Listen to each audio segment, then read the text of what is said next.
The Book of Odes. By L. Cranmer-Byng. Editorial Note. The object of the editors of this series is a very definite one. They desire above all things that, in their humble way, these books shall be the ambassadors of goodwill and understanding between East and West, the old world of thought, and the new of action. In this endeavor, and in their own sphere, they are but followers of the highest example in the land. They are confident that a deeper knowledge of the great ideals and lofty philosophy of Oriental thought may help to a revival of that true spirit of charity which neither despises nor fears the nations of another creed and color. Finally, in thanking press and public for the very cordial reception given to the Wisdom of the East series, they wish to state that no pains have been spared to secure the best specialists for the treatment of the various subjects at hand. L. Cranmer-Byng. S. A. Capadii. Northbrook Society. 185 Piccadilly, W. How do you find this book? Any thoughts about the book or the author? Any suggestion for improvement? Please take a moment to share your thoughts in a comment. If you like it, share it with your friends who might enjoy it as well. Subscribe to keep in touch. Visit CompleteAudiobooks.com for more quality content. Introduction. While reading the works of Confucius, I have always fancied I could see the man as he was in life, and, when I went to Shantung, I actually beheld his carriage, his robes, and the material parts of his ceremonial usages. There were his descendants practicing the old rites in their ancestral home, and I lingered on, unable to tear myself away. Many are the princes and prophets that the world has seen in its time, glorious in life, forgotten in death. But Confucius, though only a humble member of the cotton-clothed masses, remains among us after many generations. He is the model for such as would be wise. By all, from the Son of Heaven down to the meanest student, the supremacy of his principles is fully and freely admitted. He may, indeed, be pronounced the divinest of men. 1. This is the tribute of Sima Chen, the author of the first great history of China, who lived in the 1st century before Christ. Many centuries have gone since the old historian, out of the fullness of his heart, sang the praises of the master and the supremacy of his principles. Today, as 1,000 years ago, the school children take their first serious instruction from the 5 books, or King as they are called in Chinese, the Shu King, or Book of History, the I King, or Book of Changes, the Shi King, or Book of Poetry. The Li Qi, or Book of Rites, the Chun Chin, or Annals of Spring and Autumn. The Shi King, or Book of Poetry, from which these poems are rendered through the prose translations of Professor Legge in his great series of Chinese classics, was compiled by Confucius about 500 BC. From earlier collections which had been long existent, 2 of which, we know from an ode written about 780 BC, were called Ye and Nan respectively. The oldest of these odes belong to the Shang dynasty, 1765 to 1122 BC. The latest to the time of King Ting, 605 to 585 BC. The odes may be roughly divided into 2 classes, I, the songs of the people, 2, the official odes. Professor Giles, in his History of Chinese Literature, Heinemann, divides the latter into 3 classes, A. Odes sung at ordinary entertainments given by the suzerain. B. Odes sung on grand occasions when the feudal nobles were gathered together. C. Panegyrics and sacrificial odes. The great importance that Confucius placed upon the Book of Poetry may be gathered from the following anecdote. One day his son Lo was passing hurriedly through the court, when he met his father standing alone lost in thought. Confucius, on seeing his son, addressed him thus. Have you read the odes? He replied, Not yet. Then, said Confucius, if you do not learn the odes, you will not be fit to converse with. 2. To understand this, we must know something of the character and teachings of Confucius. William Morris was to some extent the Confucius of his age. Both men dreamt of a golden past, a past brilliant with heroic deeds, mellowed with peace, and serene beneath the first clear dawn of ancient wisdom. Both drew inspiration from the unstained springs of poetry. Morris went back to the sagas of the North and the tales and tragedies of the early Greeks, Confucius to the odes and ballads of his own country. For Morris, the idle singer of an empty day, the world had grown old and careworn and unheroic. Confucius, too, was born out of his due time. The world, his world of petty princelings and court intriguers and oppression, was not ripe for the great gospel of humanity he had come to preach. Each failed lamentably in politics, and succeeded elsewhere, Confucius as the transmitter of the wisdom of the ages, the revealer of human goodness through conduct and knowledge. William Morris as the inspired prophet of beauty, the teacher of good taste to the hideous Victorian age in which he was born. When the dogmas and economics of his socialism are forgotten, this influence will remain. Lastly, and perhaps greatest parallel of all, both passionately loved the people.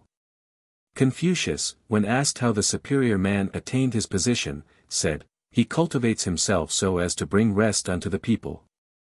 Again he said, "To govern a country of 1,000 chariots, there must be reverent attention to business, and faithfulness, economy in expenditure, and love for the people."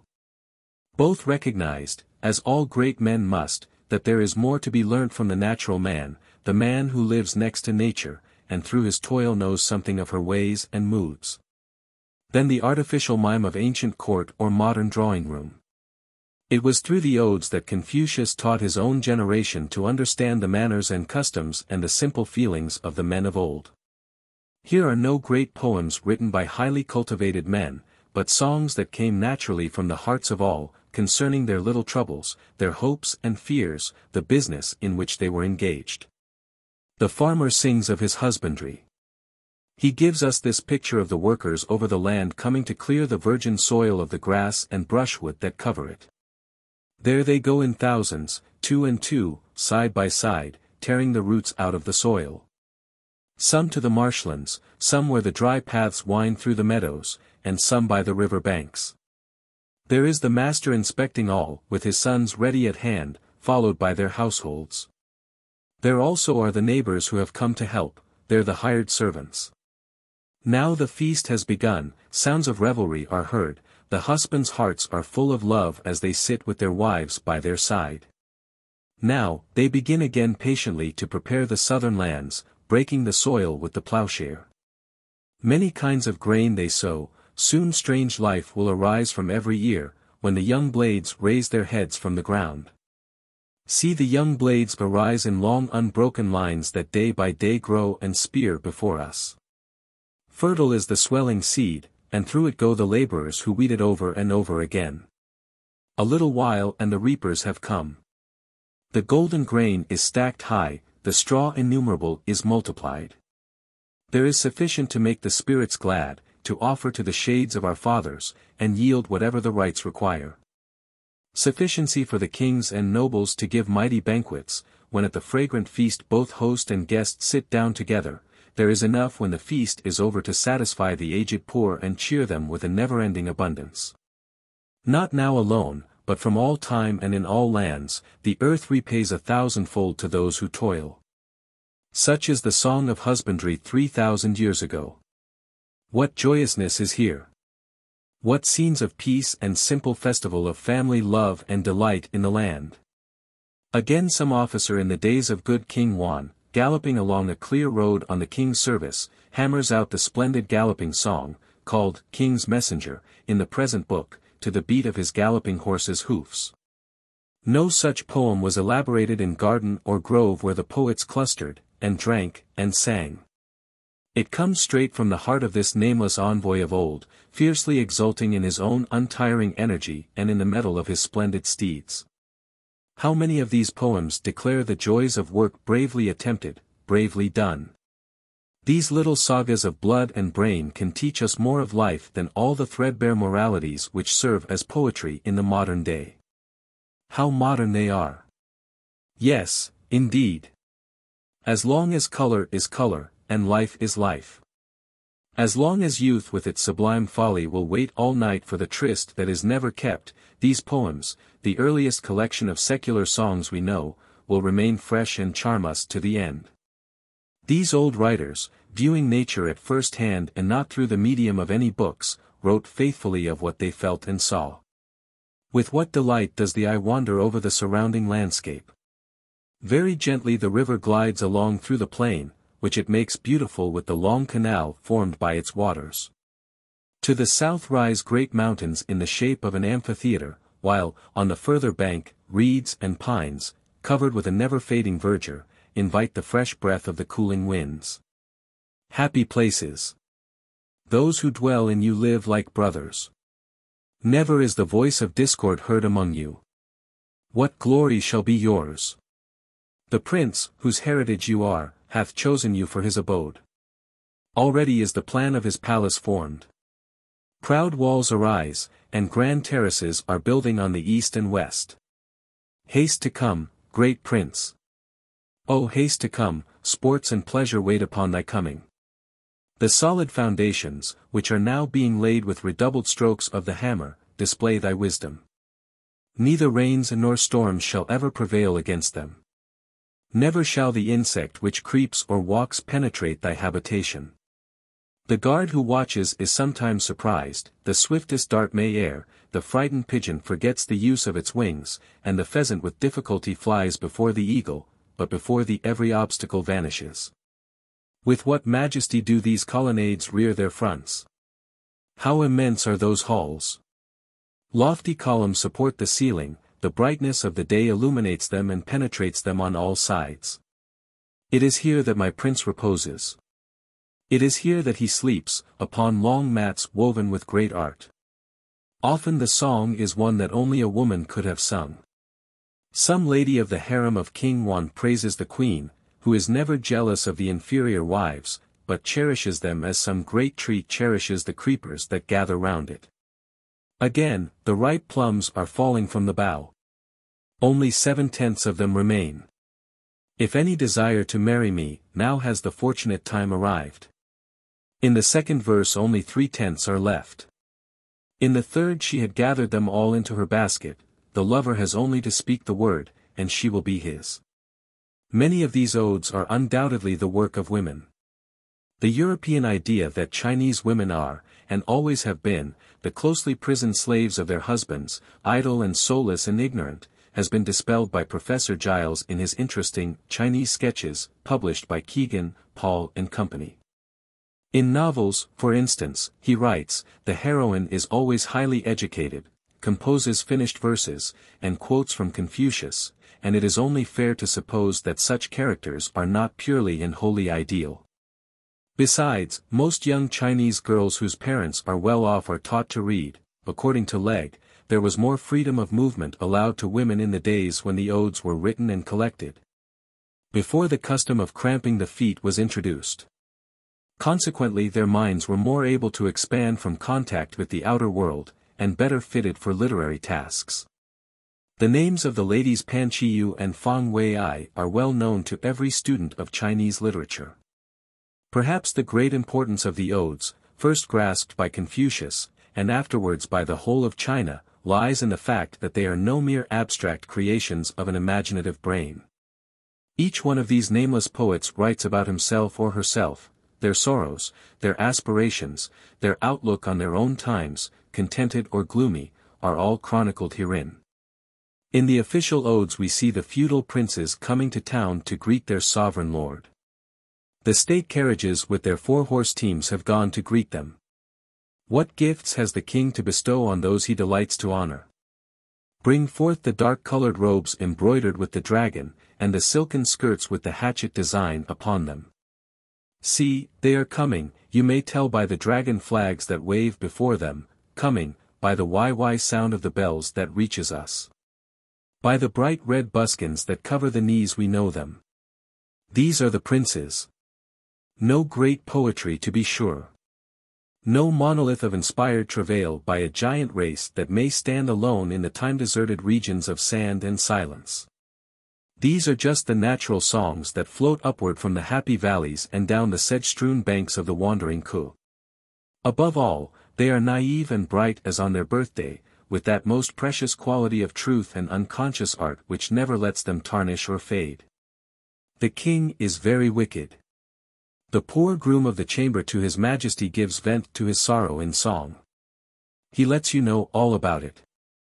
The royal naughtiness stands clearly revealed, not by any calico-tearing epithets such as a modern poet affrights the ears of a sultan with, but just a gentle bland admonishment. A little dirge of political desolation and the knell of a falling dynasty. I have put, or tried to put, these poems back into poetry. 4 of these pieces have been exquisitely rendered by my friend Mr. Allen Upward, and speak for themselves. 3. As regards my own reasons for rendering Chinese poetry into English verse, I am content to shelter myself behind the great authority and judgment of Sir John Davis, who, in his Poetry of the Chinese, contends that verse must be the shape into which Chinese, as well as other poetry, must be converted, in order to do it mere justice. I will, however, take the opportunity of saying, in conclusion, that the great literatures of the world have been too long in the hands of mere scholars, to whom the letter has been all important and the spirit nothing. The time has come when the literary man should stand forth and claim his share in the revelation of truth and beauty from other lands and peoples whom our invincible European ignorance has taught us to despise. L. Cranmer-Byng. The Deserted Wife. You came, a simple lad, in dark blue cotton clad, to barter serge for silken wear. But not for silk you dallied there. Ah! Was it not for me? Who led you through the coup? Who guided you to far Tun Keu? It is not I who would put off the day. But you have none your cause to plead. I said, O love, take heed. When the leaves fall, do with me what you may. I saw the red leaves fall, and climbed the ruined wall, towards the city of Phuc Wan. I did the dim horizon scan. He cometh not, I said. And burning tears were shed. You came, I smiled. Love, reconciled. You said, by taper reed and tortoiseshell, I have divined, and all, O love, is well. Then haste the car, I cried. Gather my goods and take me to thy side. Before the mulberry tree, with leaves hath strewn the leah. How glossy green are they! How rare! Ah! Thou young thoughtless dove, beware. Avoid the dark fruit rife with sorrow to thy life. And thou, whose fence is innocence, seek no sweet pleasuring with any youth. For when a man hath sinned, but little shame is fastened to his name. Yet erring woman wears the garb of ruth. When the lone mulberry tree with leaves bestrews the leah, they yellow slowly, slowly down. From green to gold, from gold to brown. 3 somber years ago, I fled with you, and lo! The floods of Ku now silently creep to the curtains of my little car. Through cloud and gloom I was your constant star. Now you have gone from sight, and love's white star roams aimless through the night. For 3 long years your wife. Toil was my part in life. Early from sleep I rose and went about my labor, calm, content. Nor any morn serene lightened the dull routine. Early and late, I was your mate, bearing the burdens that were yours to share. Fain of the little love that was my lot. Ah, kinsmen, scorn me not. How should ye know when silence chills despair? Old we should grow in accord. Old, and grief is my lord. Between her banks the Ku doth steer, and pine woods ring the lonely mere. In pleasant times I bound my dark hair to the sound of whispered vows, 'neath lilac boughs, and little recked o'er broken faith to weep. Now the grey shadows o'er the marshland creep. The willows stir and fret. Low in the west the dull dun sun hath set. King's messenger. Galloping, galloping, gallant steed. 6 reins slackened and dull with sweat. Galloping, galloping still we speed. Seeking, counseling, onward set. Galloping, galloping, piebald steed. 6 reins, silken reins, start and strain. Galloping, galloping, still we speed. News, what news, from the king's domain? Galloping, galloping, white and black. 6 reins glossy and flaked with foam. Galloping, galloping, look not back. On for the king we roam. Galloping, galloping, dappled grey. 6 reins true to the hand alone. Galloping, galloping, night and day. Seeking, questioning, galloping, gone. Flight. Cold and keen the north wind blows. Silent falls the shroud of snows. You who gave me your heart. Let us join hands and depart. Is this a time for delay? Now, while we may. Let us away. Wailingly the north wind goes. Wailing through a whirl of snows. You who gave me your heart. Let us join hands and depart. Is this a time for delay? Now, while we may. Let us away. Only the lonely fox is red. Black but the crowflight overhead. You who gave me your heart. The chariot creaks to depart. Is this a time for delay? Now, while we may. Let us away. The Tower of Wăn. Wăn drew a tower of bold ascent. A tower of lofty size. In crowds the zealous builders went. The walls began to rise. Haste not, said he, when first the work began. But all the people were as sons of Wăn. The king was in the wondrous park. The does so sleek and brown lay couched in fern, from dawn to dark. White birds came glistening down. The king was by the pond whose waters hold 1,000 carp with ruddy scales of gold. Upon his posts the fretted board is hung with drums and bells. What music chimes from their accord? What sound of laughter swells from the pavilion of the circling pool, where Joy and Wăn, the brother monarchs, rule? What harmony of bells and drums! What call of drums and bells! Beyond the flaming water comes. What sound of happy spells!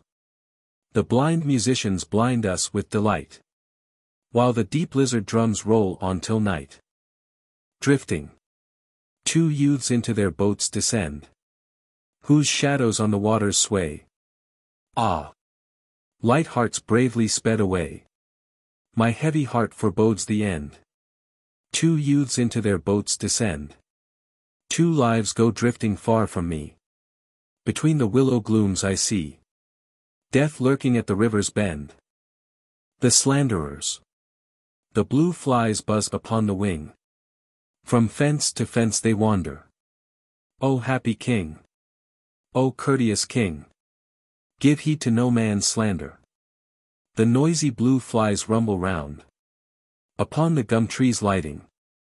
A tongue of evil hath no bound, and sets the realm a-fighting.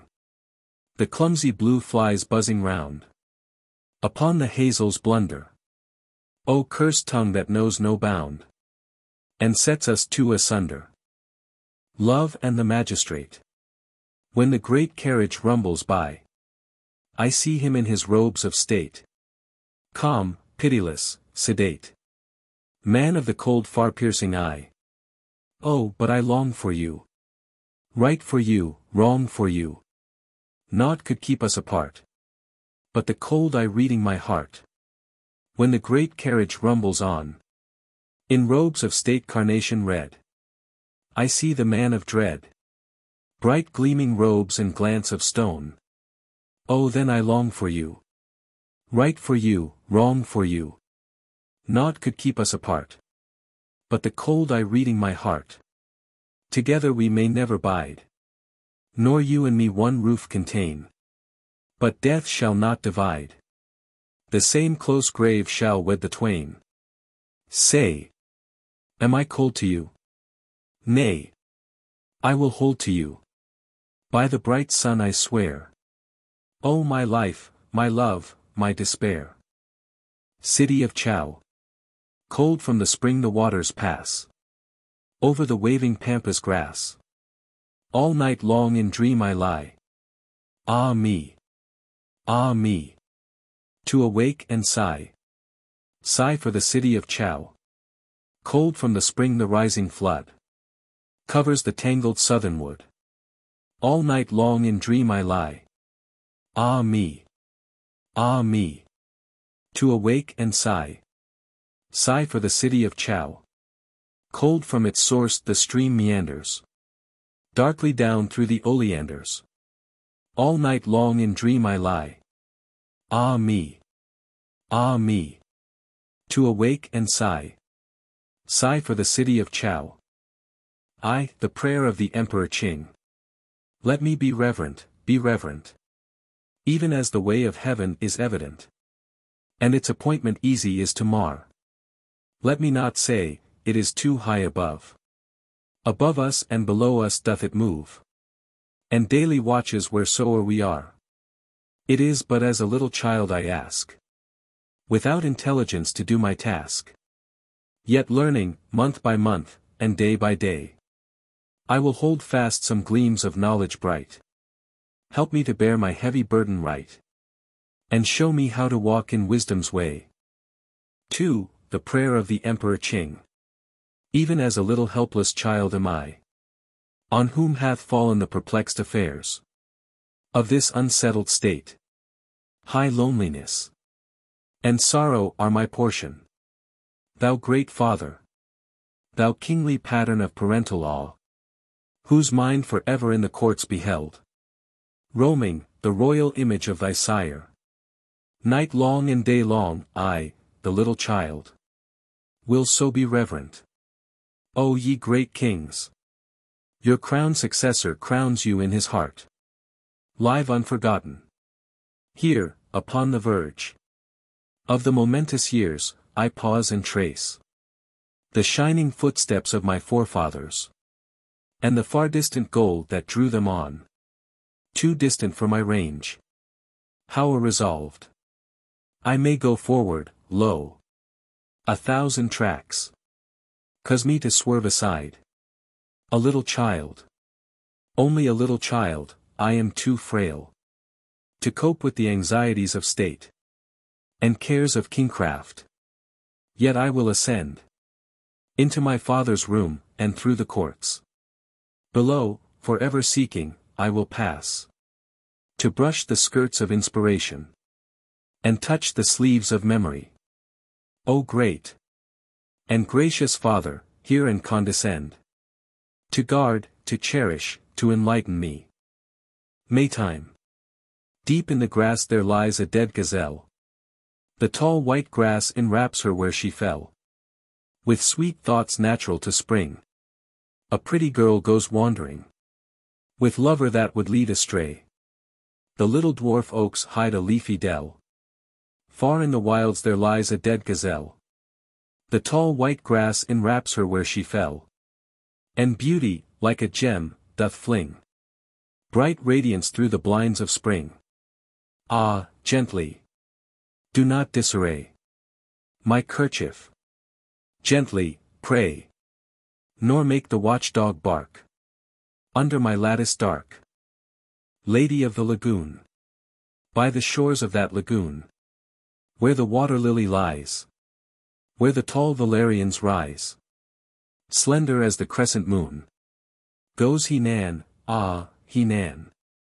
Sleep brings me no relief. My heart is full of grief.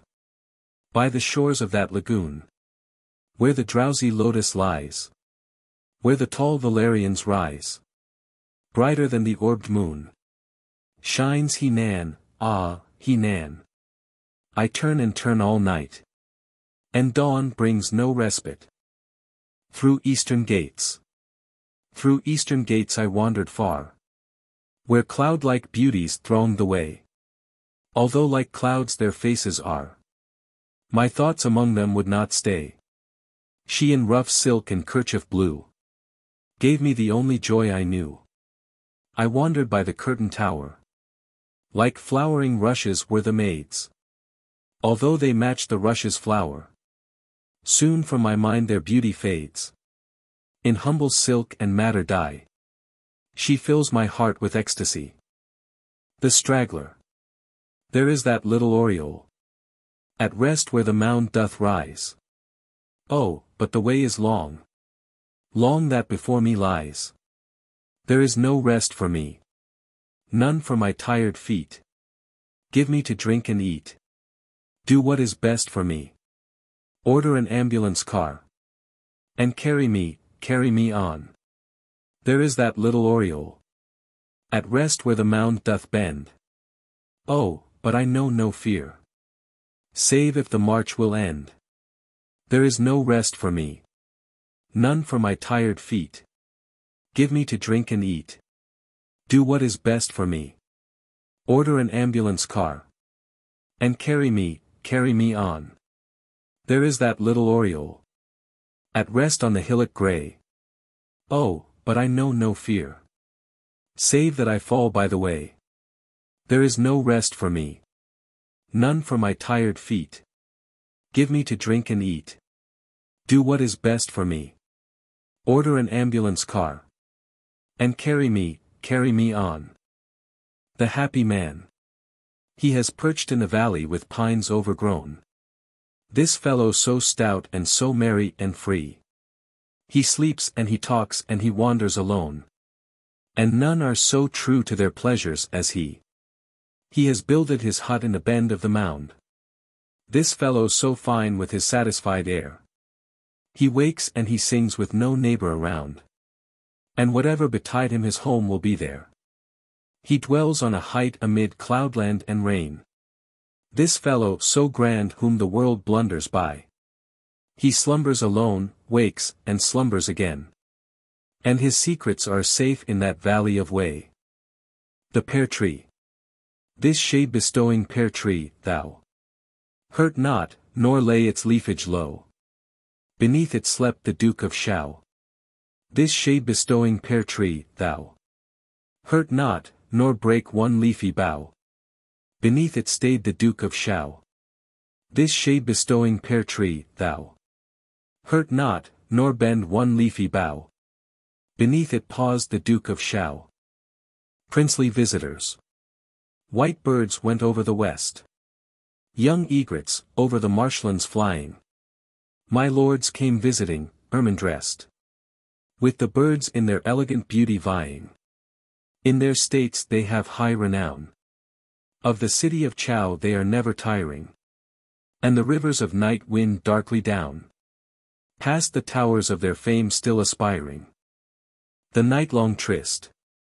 Down by the eastern gate. The willow woods astir. From dusk to dawn I wait. Through the soundless hours for her. Till the morning star is shining. Down by the eastern gate. The willow thicket pales. From dusk to dawn I wait. Till the last red lantern fails. And the morning star is shining. A wife's memories. With taper rod of tall bamboo. You angle in the Koo. Do I not go by dream to you? Who cannot come to me? To left the Tsun waters roam. The Koo flows on to right. Ah! Never gleams the newer home. Like that lost home to sight. Leftward the Tsun stream beguiles. And rightward calls the Koo. Return, O light of happy smiles. And girdle gems, to me. The oars of cedar rise and fall. From boats of yellow pine. Would I might roam the banks where all the ghosts of girlhood shine. The princes. They gather the beans, in their baskets square and round. The princes all are coming to court.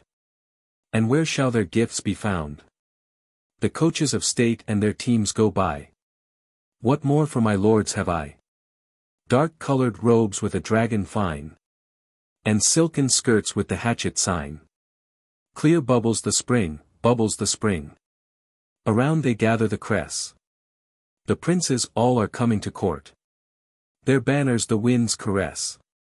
The dragon flag in the breezes swells. To the why sound of the bells. With two outside, the teams go past. These are the princes come at last. Red covers the knee, covers the knee. Their buskins are red below. Lofty bearing and stately mien. Yonder my princes go. In such the Son of Heaven delights. The King shall renew their rights. May the pleasure and power for my lords increase. May the land yield corn and the years bring peace. Blue collar. Oh, you with the collar of blue. My heart is longing for you. Though to call you I am not free. Wherefore not send to me? Oh, you with the girdle of blue. Long, long do I think of you. Though to seek you I am not free. Wherefore not come to me? Ah, random and pleasure drawn. To the view tower you are gone. And a day without your sight is like 3 months in its flight. A friend forgotten. The winds blow soft from the east. But the storm welters by. In the day of disaster and fear. It was all you and I. In the hour of your pride. You have cast me aside. The bland winds blown from the east. Tornadoes pursue. In the hour of disaster and fear. More than brother were you. In the hour of delight. I am cast from your sight. The winds come fair from the east. On the hills overhead. There is never a blade that is green. Not a leaf but is dead. My worth you forget. But my faults linger yet. The Ephemerae. In black and yellow are clad. The wings of the Ephemerae. But my heart is sad, because they will not stay with me. Many colors adorn the robes of the Ephemerae. But my heart's forlorn, because they will not rest with me. In robes of hempen snow rise the Ephemerae. But my heart is full of woe, because they will not bide with me. Happy in Haou. Fishes are there, by the score, I trow. Their large heads sleepily showing. The King is here, in the city of Haou. At ease while the winecup's flowing. Fishes are there in the weeds enow. Their long tails lazily swaying.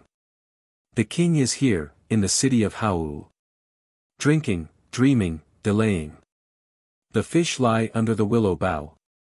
That leans and shadows the rushes. The King is here, in the city of Haou. At peace, and the winecup blushes. 3 gifts. A royal gourd was given me. And in exchange an emerald I gave. No mere return for courtesy. But that our friendship might outlast the grave. A princely peach was given me. And in exchange a ruby gem I gave. No mere exchange for courtesy. But that our friendship might outlast the grave. A yellow plum was given me. And in exchange a sardonyx I gave. No mere return for courtesy. But that our friendship might outlast the grave. Brave thoughts. Green is the upper robe. Green with a yellow lining. My sorrow none may probe. Nor can I cease repining. Green is the upper robe. The lower garb is yellow. My sorrow none may probe. Nor any season mellow. The silk was of emerald dye. Ah! This was all your doing. But I dream of an age gone by. To keep my heart from rueing. Fine linen or coarse, 'tis cold. But all I have to dress me. So I think of the men of old. And find brave thoughts possess me. On the banks of Haou. The little boat of cypress rocks. Rocks in the midst of Haou. He was my lord, whose long dark locks. Divided in their downward flow. Till death betide. His bride. I'll wed no other. O heaven. O mother. Will you not understand your child? The little boat of cypress rocks. There by the side of Haou. He was my only one, whose locks. Divided in their downward flow. Till death betide. His bride. I'll wed no other. O heaven. O mother. Far from me be the thing defiled. Will you not understand your child? Sorrow. She sought her native land again. The swallow takes its ragged flight. We went together day and night, till parting drew her from my sight. And the tears fell down like rain. She went her native land to seek. Now up, now down the swallow flies. And oh, the last of tender ties. The form that fades from aching eyes. And the tears coursing down my cheek. Around, about the swallow's dar. She fared into a far country. And when I vainly sought to see, the empty landscape mocked at me. And great grief settled on my heart. Bulwarks of Empire. Good men are bulwarks, while the multitudes are walls that ring the land. Great states are screens. Each family a buttress, the pursuit of righteousness secures repose. Like towers of strong defense the royal kinsmen stand. Immune from peril. May they still remain. Nor leave the king, a lonely citadel, abandoned to his enemies.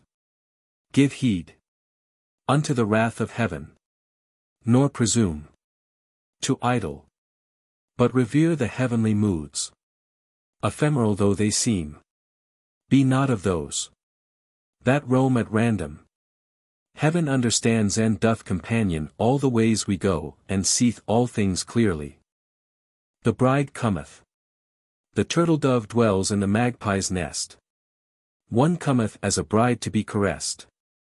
100 carriages have gone in quest. The magpie's home the young dove hath possessed. This lady cometh as a lifelong guest. 100 chariots on the road have pressed. The turtle-dove shall fill the magpie's nest. She travels far from home to love and rest. 100 carriages her rank attest. Before the ford. If your heart be kind and true, I will ford the stream with you. If your fickle thoughts go straying, come with me no more a-maying. Oh, you silly, silly swain. Better men than you remain. If you love me, dear my lord, bid me and I'll cross the ford. Should your roving thoughts forsake me, thoughts more kind will captive make me. Oh, you silly, silly swain. Better men than you remain. Good King Wu. In the city of Haou he built his hall, with circling waters round the wall. From north to south, from east to west, there was never a tongue but called him blessed. Great King Wu was a monarch true, with divination deep, I trow. Afar he sought the sight of Haou, with tortoise shell the site he chose. And tier by tier the city rose. Great King Wu was a monarch true. By the waters of Feng white millet grew. Statesmen wise were the choice of Wu. The future reaped whatever he planned. His son was lord of a grateful land. Good King Wu was a monarch true. Faint heart, I pray you, dear, my little hamlet leave, nor break my willow boughs. 'Tis not that I should grieve, but I fear my sire to rouse. Love pleads with passion disarrayed. A sire's commands must be obeyed. I pray you, dear, leap not across my wall, nor break my mulberry boughs. Not that I fear their fall, but, lest my brother's wrath should rouse. Love pleads with passion disarrayed. A brother's words must be obeyed. I pray you, dear, steal not my garden down, nor break my sandal trees. Not that I care for these, but, oh, I dread the talk of town. Should lovers have their wilful way, whatever would the neighbors say? Without her, the moon comes forth in her brightness. Fair as the moon was she, that bright and beautiful lady, who lit the night for me. Would that I saw her now, with the stars around her brow. The moon comes forth in her splendor. Fair through the void she burns. That pale and beautiful lady. My moon no more returns. But under the alien skies, she shines in a stranger's eyes. The moon comes forth in her glory. Kind to the world is she. That kind and beautiful lady doth charm no night for me. Oh, when the dawn star wanes, for the sun to rend my chains. The forest lover, King Quan the axles cried, as I drove to claim my bride. Hunger for her beauty presses. I am parched for her caresses. Though we lack good company, we shall revel, I and she. Dense the forest in the plain, where the long-tailed pheasants reign. Happy is the house that owns her, where a lover's choice enthrones her. Pledge me while I praise you, dear. Love shall ever need you near. Though I have but little wine, love makes little cups divine. Though but one poor meal await us, simple fare shall amply sate us. Though small worth is mine to bring, gaily we will dance and sing. Yon tall ridges I ascend, and the stubborn firewood rend. When the riven oaks are ringing, all my thoughts fly homeward winging. Though their green abysses hide, my whole heart is satisfied. Yon dim mountains disappear. On the road the course is clear. Gathering hooves go loudly drumming. Reins like lute strings join their thrumming. Till beside the open door, she is in my arms once more. The householders lament. The marshland holds the carambola tree. Soft and pliant its branches be, with its careless beauty and tender sheen. The life of a tree is the life for me. The marshland rears the carambola tree. All purple and red its blossoms be, in careless beauty and tender sheen. Would I were childless and bland like thee. The marshland loves the carambola tree. Soft and sweet are the fruits I see, clothed with beauty and sunlit sheen. The rateless and roofless life for me. Unavailing. He stabs me with a scornful smile. Winds are wailing at the door. Scornful words and whispers vile. Ye have thrust me to the core. Whirling dust the northwind blows. Surely he will seek his mate. But he neither comes nor goes. Through the long dumb hours that wait, blew the wind and veiled the sky. 1 hour's gleam, then clouds again. Sleep went trailing softly by. Left me to the old dull pain. Clouds across the darkness sweep. Thunder rolls its monotone. Who shall put my heart to sleep? Heart that aches, and aches alone. Grey dawns and red. Cold is the rain and cold the wind. The cock gives dawn shrill greeting. But a shadow steals across the blind. And oh, my heart is beating. The rain drives down, the wind tears past. The cock shrills through the gloaming. But love is in the house at last. And sorrow flies his homing. Though the world look dark through wind and rain, and the dismal cock say crowing, I'll sigh no more for the nights to wane. And it's oh, for the red dawn's glowing. The end.